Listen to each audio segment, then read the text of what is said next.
台中市消防局特殊大隊在921地動園區舉辦一場小小搜救隊的活動，透過親身的體驗甲互動，讓學生囡仔來學習到基礎的防災甲搜救的知識。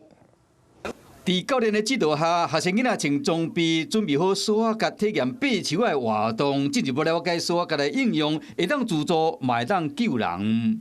對，特別帶他來體驗，很有趣。對啊，他想要挑戰高一點的。為了讓學生囡仔甲家長了解特殊大隊的勤務，活動特別選在921教育園區來辦。透過地動實景來解說相關的救援任務，從中去設計甲鎖應用相關的關卡，考驗這個小小的搜救員的勇氣。好不好玩？好玩。會不會怕？不會。不會，很刺激哦。好，3、6，快一點嗎？2。